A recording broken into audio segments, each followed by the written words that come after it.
একজন police observer আমাদের কাছে যা সূত্র থেকে তথ্য এবং প্রমাণ এসেছে যে তিনি কখন তার নিজের বাসস্থান ছেড়ে সাগরিকা হোটেলে গিয়ে উঠছেন এবং সেখানে বিজেপির প্রার্থী এবং তাদের এজেন্টদের সঙ্গে বৈঠক করছেন এবং একাধিক জায়গায় যেটা দেখা যাচ্ছে যে বিজেপি এইসব মিটিং এর সময় সুযোগ নিয়ে তৃণমূল কংগ্রেসের যারা দক্ষ বুথ এজেন্ট, যারা সংগঠক, তাদের সব নাম দিয়ে দিচ্ছে যে এদেরকে হ্যারাস করতে হবে, এদেরকে ভোটের আগে অ্যারেস্ট করে ডিটেন করে রাখতে হবে।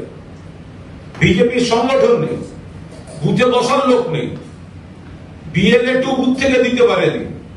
এখন এই পুলিশ অবজারভার ইলেকশন কমিশনকে কাজে লাগিয়ে তৃণমূলের যারা দক্ষ সংগঠক, বুথ করেন, ভোটারদের সঙ্গে নিয়মিত যোগাযোগ, তাদের গুচ্ছ গুচ্ছ নাম দিয়ে দিচ্ছেন।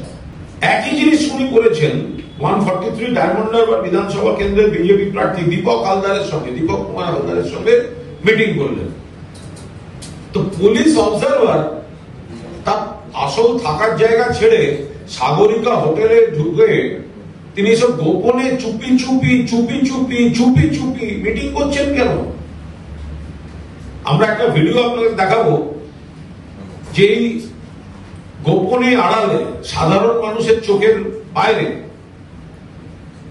পার্টিকুলার বিজেপি প্রার্থী এবং বিজেপির এজেন্টদের সঙ্গে তাদের একটা কিসের বৈঠক? এটা নিরপেক্ষতাকে বিপন্ন করে দিয়েছে। আমরা ওনাদের কাছ থেকে নিরপেক্ষতা আশা করিও না, কিন্তু নিরপেক্ষতাকে বিপন্ন করে দিয়েছে।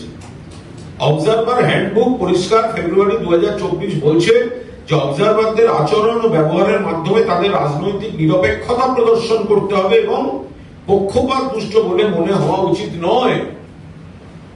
কিন্তু ডায়মন্ড হারবারের পুলিশ অবজারভার যদি তার নির্দিষ্ট আবাসন ছেড়ে সাগরিকা হোটেলের 208 এবং তার পেছন বিজেপির প্রার্থী, এজেন্ট, নেতারা ঢোকে, তো তাহলে তো কোয়েশ্চেন উঠবেই। Bureau report, Durnibar Bangla.